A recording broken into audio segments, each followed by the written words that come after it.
Kan? Bueno.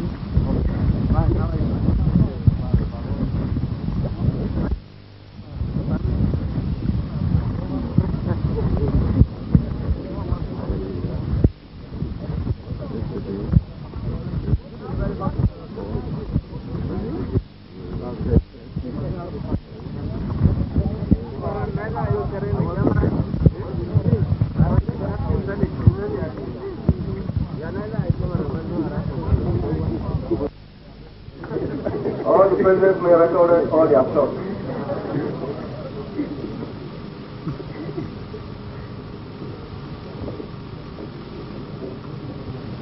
The finals of the polyplay competition is now going on between 9 mechanized brigades and 4 mechanized brigades.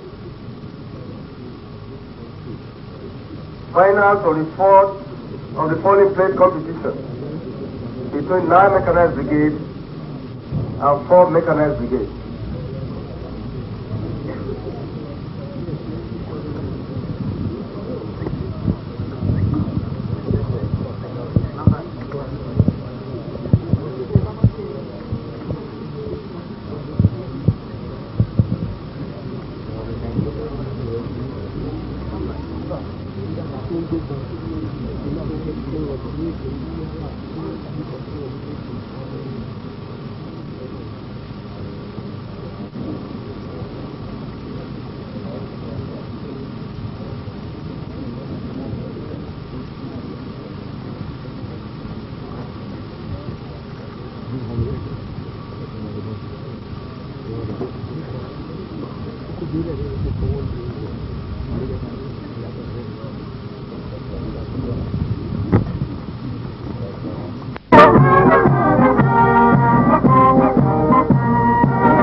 4 Mechanized Brigade. The chief is please requested to continue with the award. Polling plate event. The winner of this competition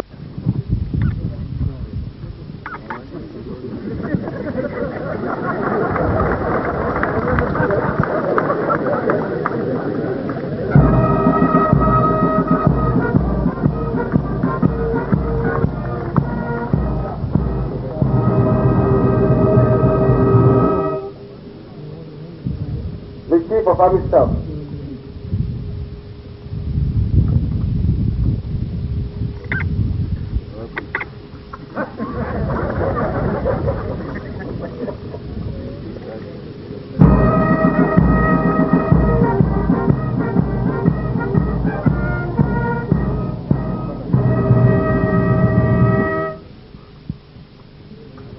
The Military Governor of Oyo State.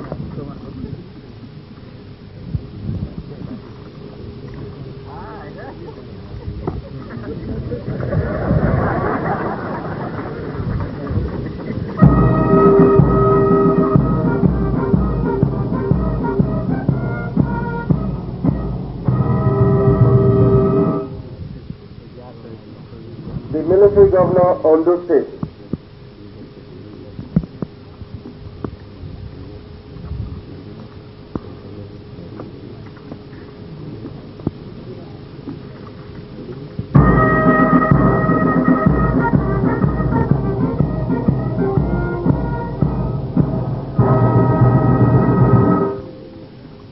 The Military Governor of Ogun State.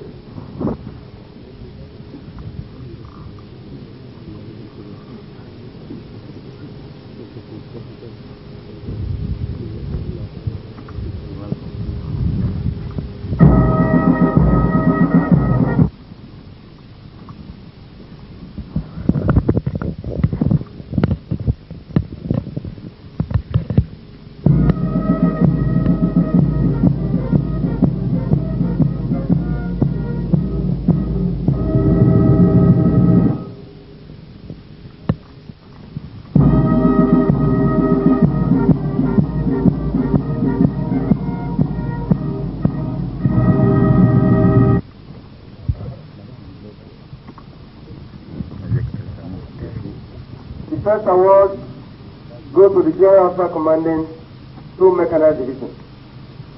DOC 2 Mechanized Division.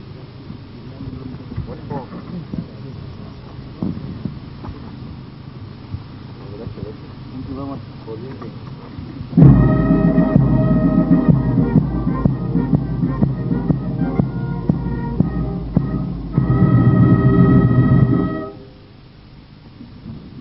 The next award goes to the Best Improved Formation. The Best Improved Formation is 42 Engineer Brigade. By coming live. This year, they have been nicknamed Giant Killers. Out of 8 formations, the team 6.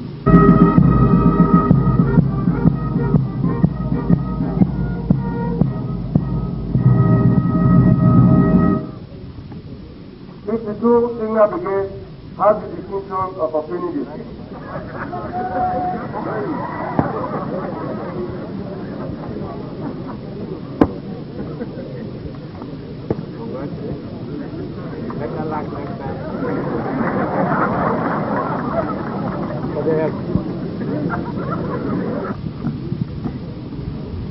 Staff Sergeant Hogan, 2 Deep Garrison. Best Special Weapons. Best Hyacinith. Staff Sergeant Lawrence, 21 Field Artillery Brigade.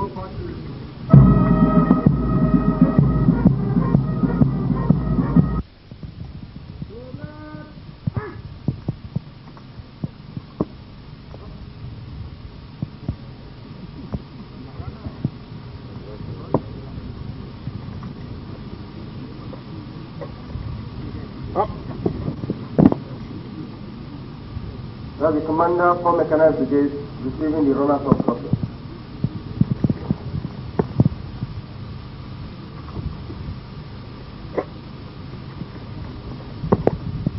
The overall winners, the champions, 2 men division Small Arms Championship 1988, defending champions also 9 mechanized brigade.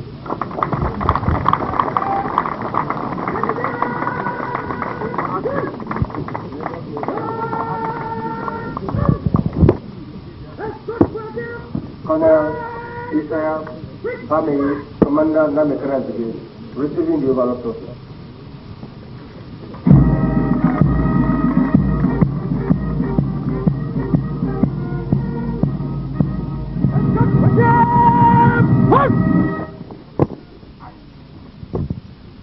Thank you very much, sir.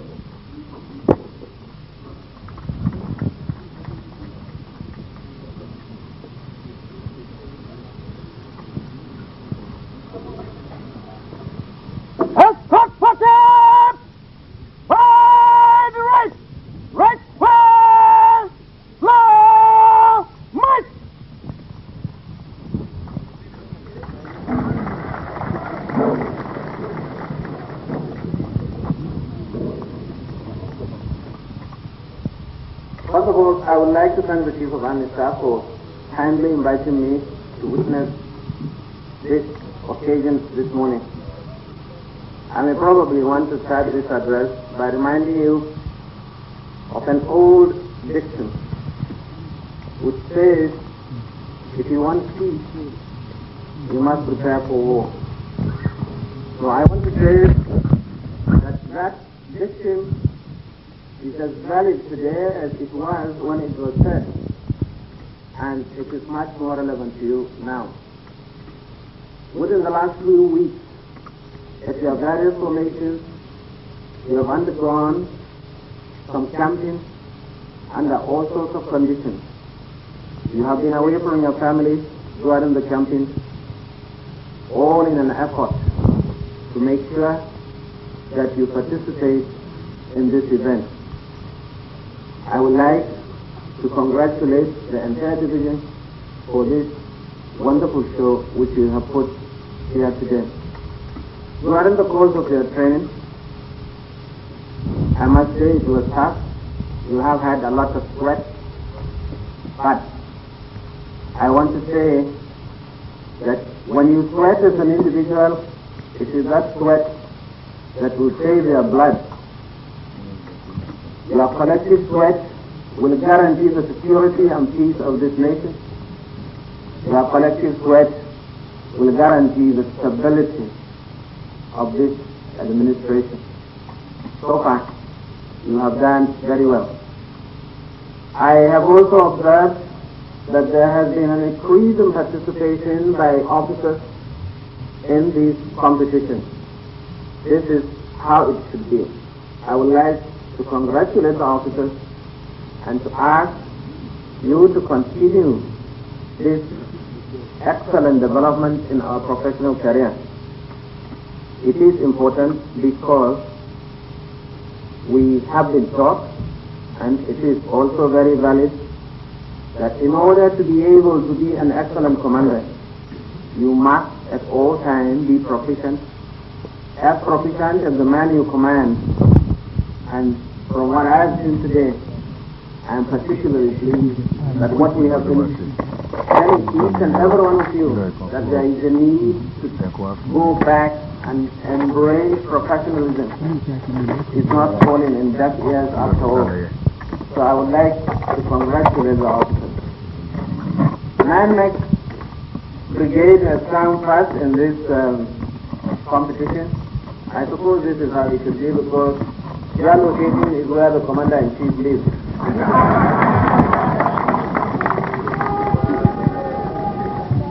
So I would like to congratulate the officers and men of 9 Mech Brigade. For those of you who have not done as much as the 9 Brigade, I think you have got an ample opportunity to prove otherwise. And anytime you beat them, I want to assure you I will get you to Lagos. So that is a competition which you must imbibe the spirit of competition.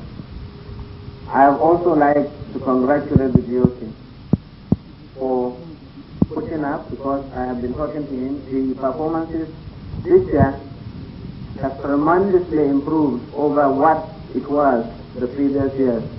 This shows that there is a quest for continuing training at all times. At our level, I will want to say that we are very much aware with most of the problems that are currently facing you.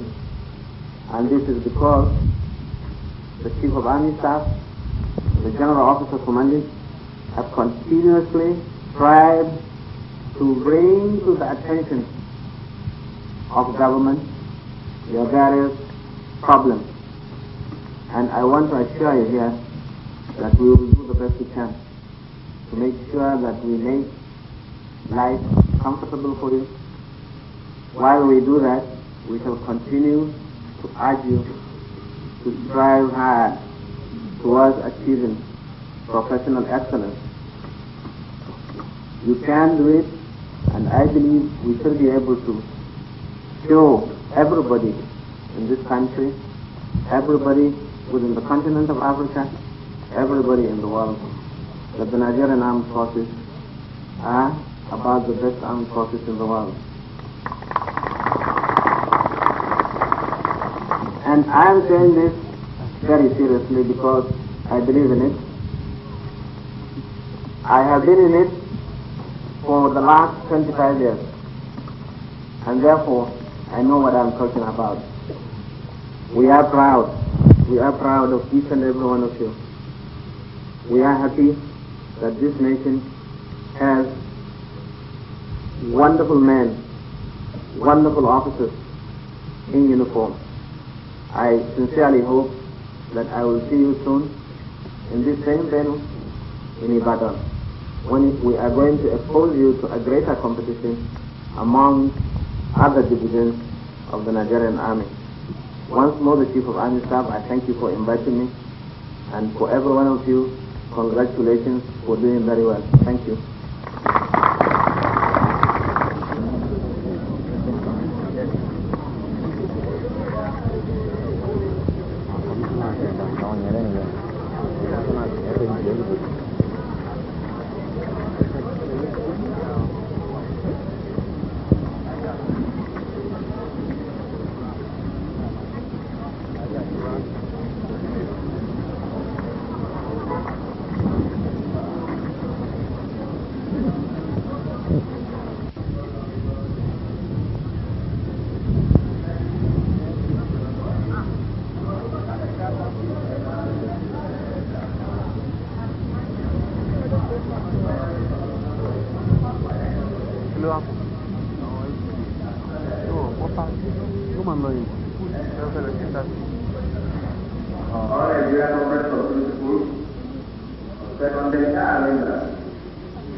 Welcome His Excellency Ragi Razak.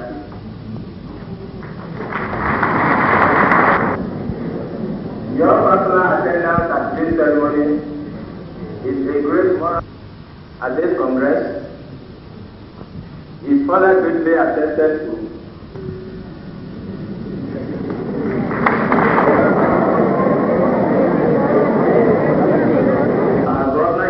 military governor of Lagos State. August itself is the 8th month of the year. Gave birth to our 8th child last night. Here we have welcome His Excellency, the military governor of Lagos State. You are very much welcome. The President.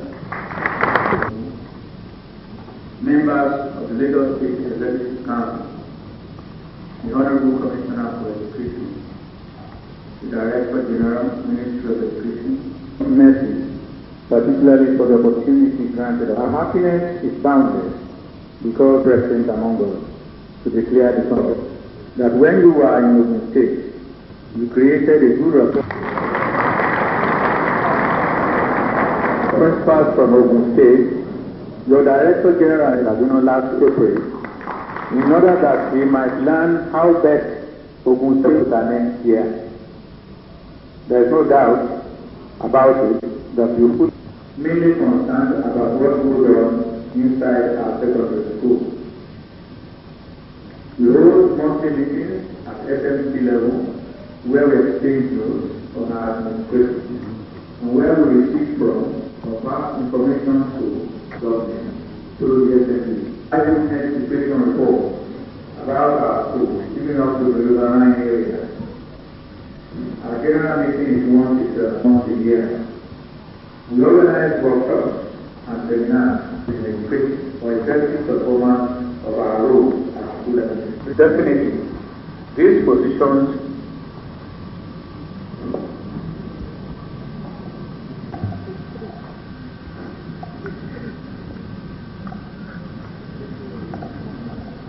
policy on education 6334 policy late in Lagos State, but I make bold to say how the policy is hard. In 1985, in 1986, we discussed the funding in the area of discipline in schools as a great factor in the implementation. Last year,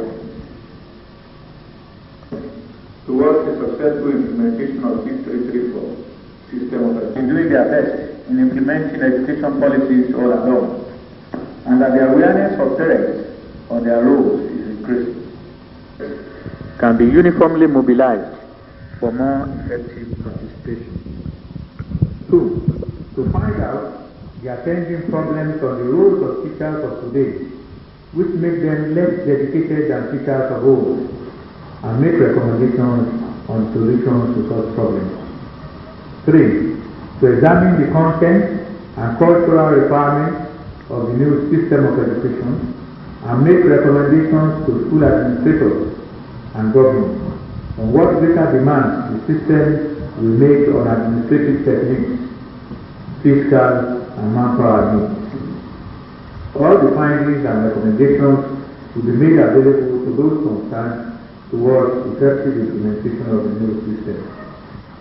We have been selective in our choice of resource techniques, and we're lucky to have gained the consent of those combatants with what is going on in education along the line of their own topics. Special attention areas. The military government has.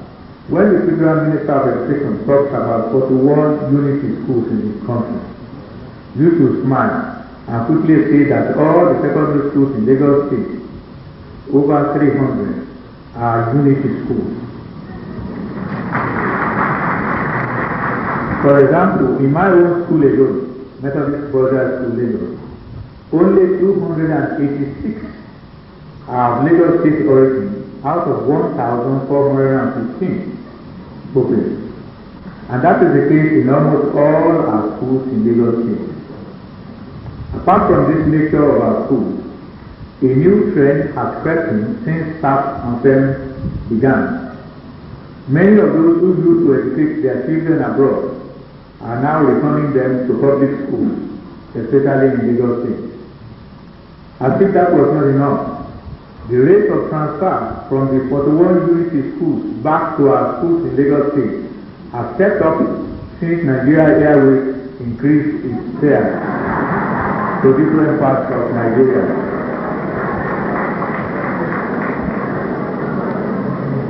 Definitely, these positions will increase the financial commitment of Lagos State government in education. It may be necessary for the state government at this stage to invite assistance from commercial houses, industries, and the federal government for provision of infrastructure in the schools attended by their children.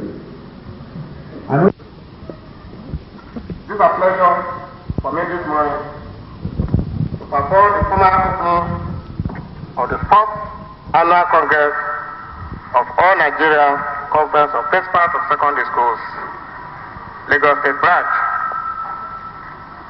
Our presence here today as policymakers and operators of our educational system should underscore the significance which education has in the social, political, and economic development of our country.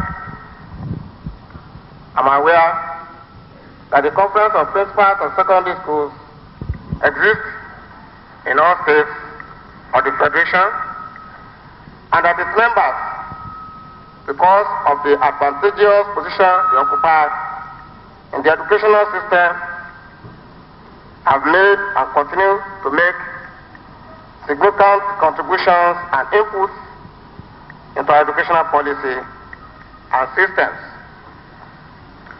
I sincerely hope that the principals will continue to play such a vital role in the scheme of things by coming together annually to deliberate on matters of importance both to them as principals and to the educational system as a whole.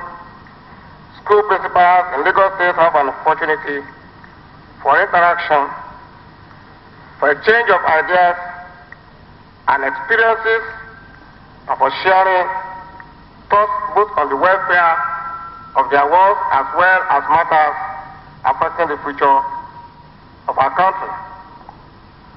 Such interaction should enrich the quality of their contributions and inputs severally and jointly. Nigeria is a young nation struggling to make itself a strong, vibrant and united country from peoples of diverse backgrounds and origins. It is the goal of this administration to mobilize the entire populace in achieving this national objective, and it is my view that there is no better place to start than on the educational scene. This is because education has a vital role to play in this national endeavor, since our children in and out of school are an integral part of the society, and it is essential that their role and positions in the national effort be clearly identified and properly articulated. It is also essential to bring up our children as agents of social, economic, and political development who, through their training and application, can contribute significantly to the developmental aspirations of the nation. A good educational system should, in scope and content, be relevant to the needs of the economy, should be used to foster societal growth and development, and should meet known economic needs through the provisions of appropriate manpower. Thus, the educational, economic, and social systems interact to complement one another. The nation's educational policy should therefore be seen as one of the most eloquent indicators of our government plans to bring about essential developmental changes in society through manpower training and development for social and economic well-being of the people. For this reason, that successful administrations in Nigeria are devoted over the years a substantial proportion of their resources to the funding of education. As far back as 3 decades ago, as much as 30% of the resources available to government were devoted to educational programs. Today, the picture is not much different. For the year 1988, the state government has devoted well over 30% of its annual revenue to education. As you must know, the government is currently pursuing the classrooms replacement program, the provision of science laboratory equipment, pictures, and fittings, the provision of technical workshops, amongst others. The government is undertaking the complete overhaul of our educational system in order to streamline policies in the state with national policy orientation and development in the last year. As key operators in our educational system, I urge this conference to use this forum to consider carefully and dispassionately the burning issues of our educational system today and put across the government their inputs, which I'm sure will be informed by the collective wisdom and experience of our principals in the state. I also wish to to specifically charge the conferences of the principals of secondary schools to the following: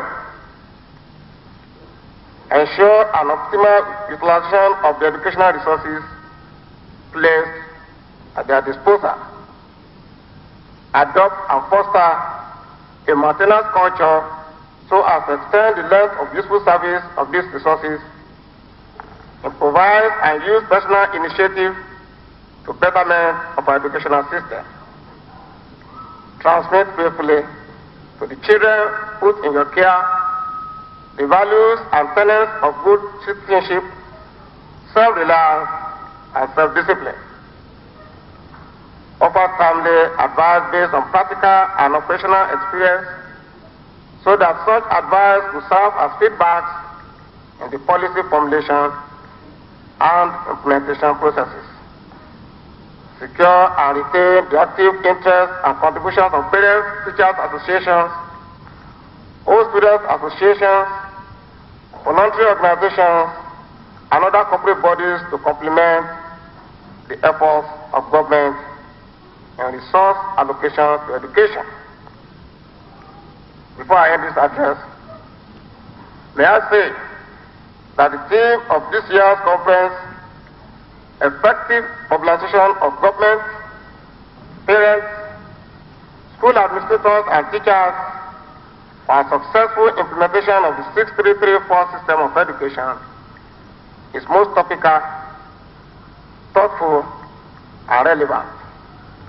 I look forward to receiving your input in these vital areas as well as other significant elements in our educational policy and system. I wish to assure you that such contributions will receive careful attention and considerations and be duly acknowledged. Distinguished ladies and gentlemen. Distinguished ladies and gentlemen, I now have the honor and privilege to declare this year's conference open.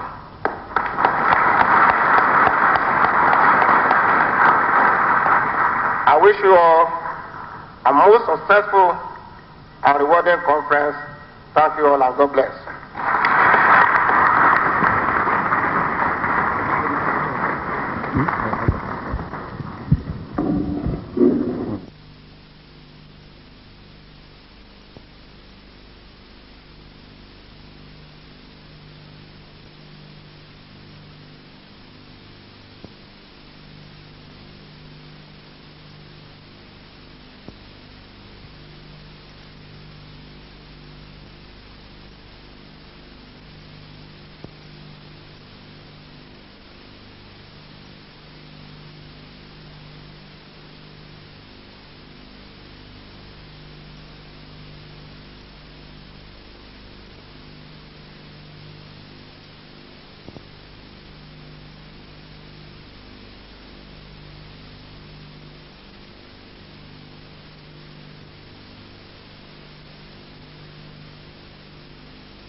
Welcome, Your Excellency. We have this morning, and all I have to do now is to hand over to the Honorable Federal Minister of Science and Technology to take over as Chairman.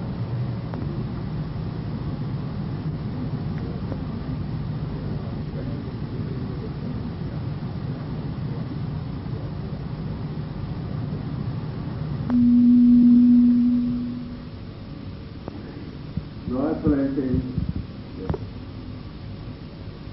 Honorable Commissioners, Directors General, particularly those who have come from abroad on water high.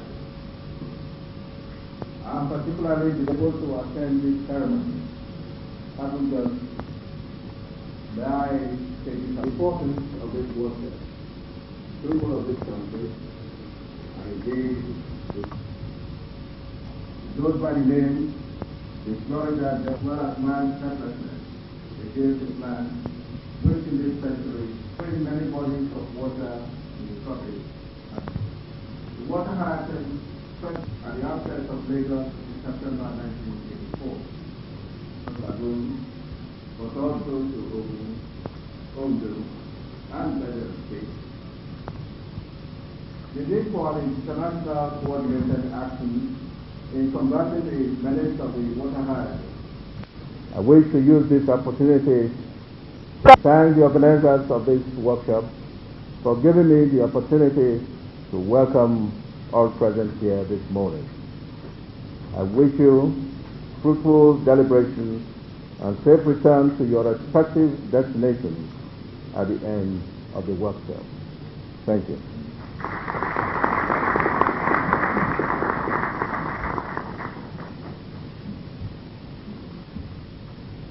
Ladies and gentlemen, we will now listen to the keynote by Dr.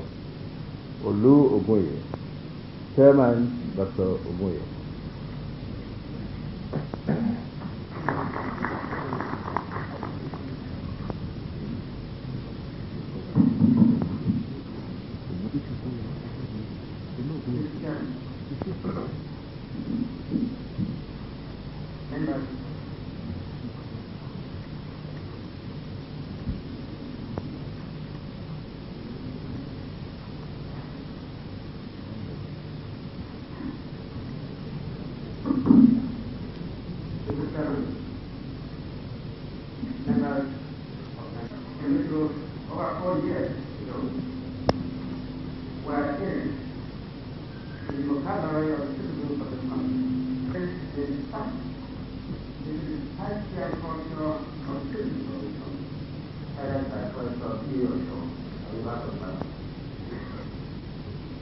Balance control is recognized as probably the most effective, the most economic, the long-term and environmentally safe control measures for water.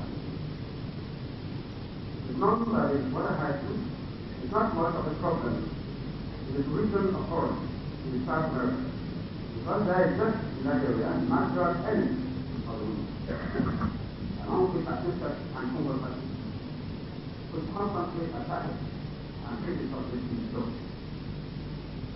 Exploratory hits are usually undertaken by scientists from other southern countries, without which the collection of such samples for use in controlling water hyacinth in their own world. However, here in the Forest Authority has been able to obtain safe fungal particles from water hyacinth, which have been found to attack and destroy the leaves. These include among others 2 separate coral species. Of particular interest are the exploration, one of which shows symptoms and rates of attack and destruction of water hyacinth, similar to those of separate coral romance, which is the most effective fungal particle today being used as well as control of water hyacinth in the United States of America. All these and others beyond will be discussed fully in other places. I will not go into what is considered international forest. Some of them have been mentioned in the therapy of therapy.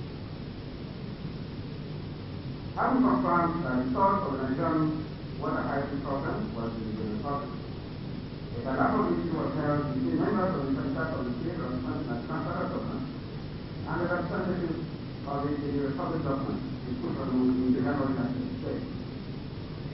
This was followed by another meeting here in Lagos in February of the year as follows.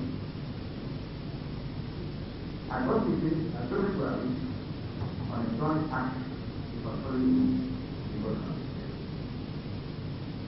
At the meeting of ECOWAS Council of Ministers held in Abuja in June 1997, the memorandum was presented by the Nigerian delegation on water hyacinth to West African, calling attention government, your chairman of local government committee, distinguished guests. Before I go to the point, I would like to appeal here to the press as well as the photographers that when the national anthem is on, you do not take photographs. We should give respect to the national anthem. It is therefore indeed a great pleasure for me to address you this morning on the occasion of the summer opening of the 5-day international workshop on water housing. I consider this business of this workshop a matter of significant interest far beyond state and national boundaries.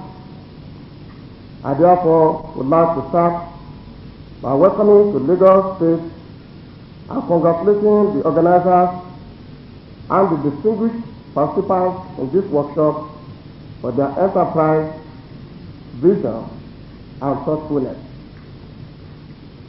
In spite of the fact that we are a common sight in our waterways in different parts of the country, especially in the riverine area, the water housing, which until 1984 is little known in this part of the world, has generated great concern because of its threatening permanence and the lack of knowledge about it. It is now common knowledge that the weeds entered Nigerian water via the Potonovo Creek from the Republic of Benin, where they have reportedly derived for many years. When in 1984, these strange floating waterways were observed on the Badagry Creek, it did not immediately cause an alarm, but by March 1985, when the strange weeds were identified as water hazards, genuine concern and interest were aroused in these strange floating weeds with beautiful purple flowers. It is claimed that the water hazard is favored by our hot and humid climate.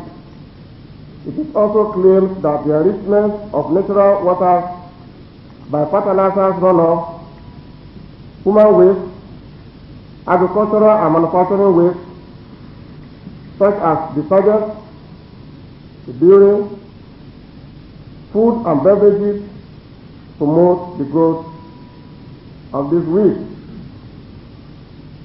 With the increase in the use of organic fertilizers in agriculture, the tremendous upsurge in machining activities, especially in the industrial estates around Badagry, are vital ground seems to have existed in this part of the country, which readily facilitated the growth of these weeds. It is known that less than 10% of the manufacturing industries in Lagos State have provisions for the purification and proper management of their waste.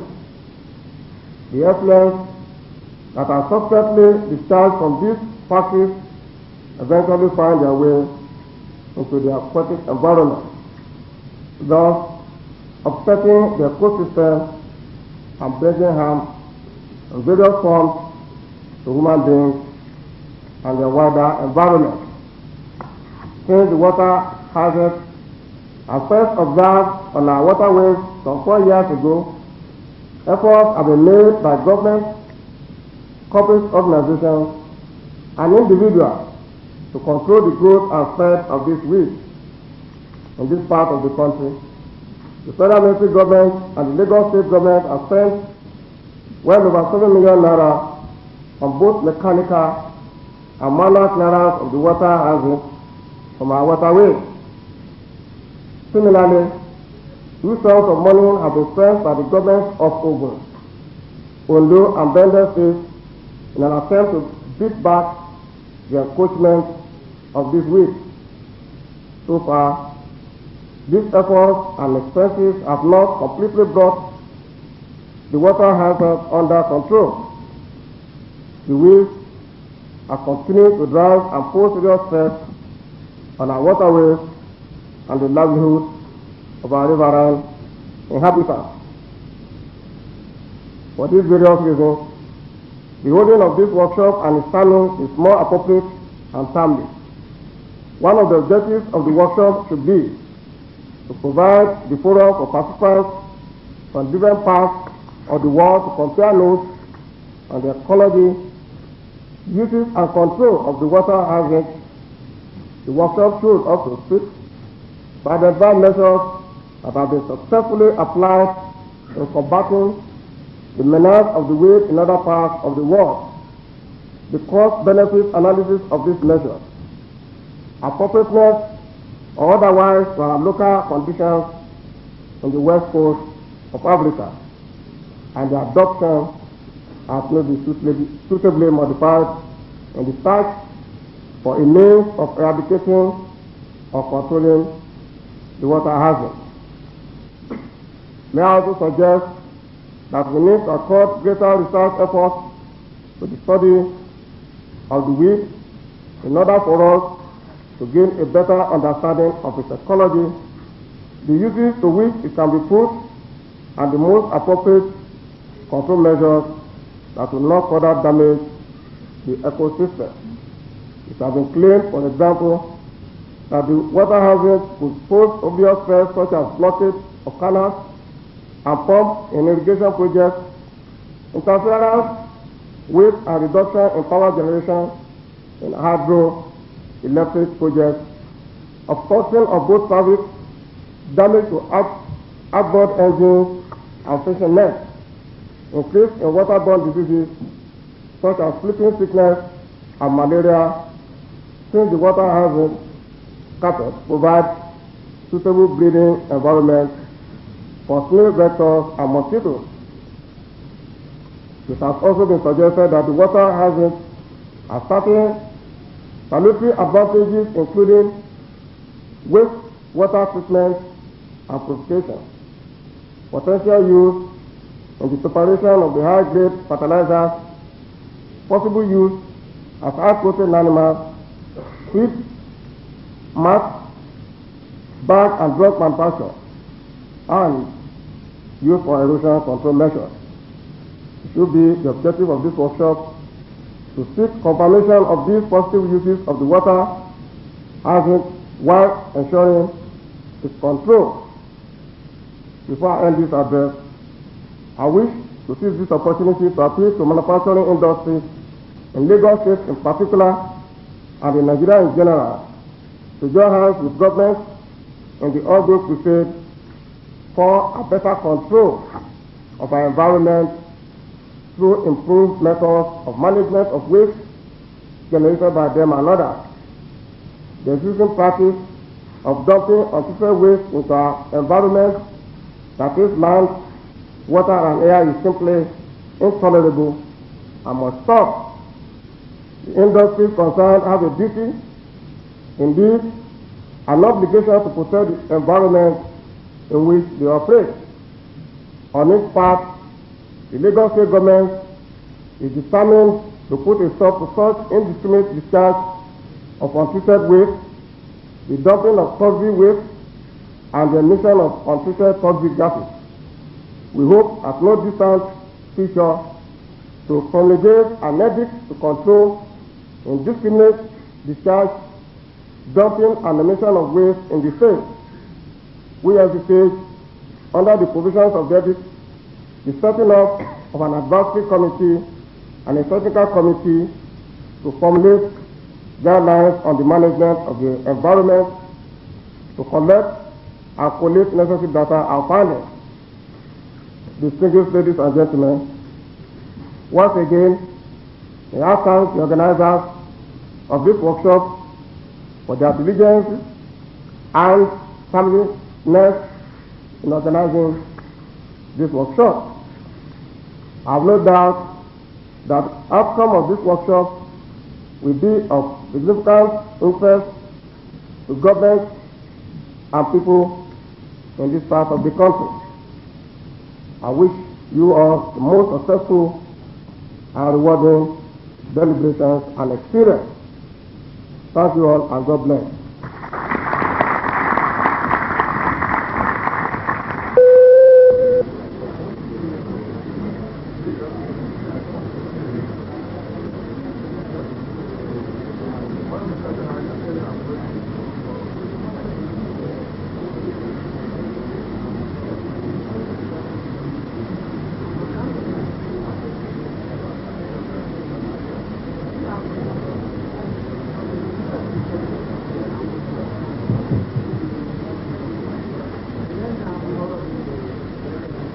To the military government, chairmen and councillors of local governments in Lagos State,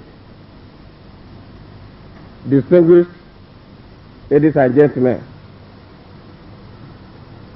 may I welcome you to this morning's meeting, which I hope will be the first in a series of consultative meetings that we shall have together to create a bed of understanding and find solutions to common problems. I have decided on this meeting, which is taking place before the commencement of my tour of all the local government areas in the state, in order to enable us exchange views and opinions as to the directions and aims of public policy and the programs and projects which will serve the best interests and welfare of the ordinary citizens of the state. As many of you may recall, I said, among other things, in the course of my maiden broadcast address to the people of the state, that, and I quote, with the implementation of the federal directives on the management of local affairs by the local people themselves, I expect a new lease of life in local government administration and greater responsiveness to the need to accelerate development efforts at the grassroots, and I'll quote, therefore, the aim or purpose of local government is to render service to people at the grassroots, services that will cater primarily and adequately for their welfare and assess needs. This also must be central focus of all chairmen and councillors. There should be no room for wrangling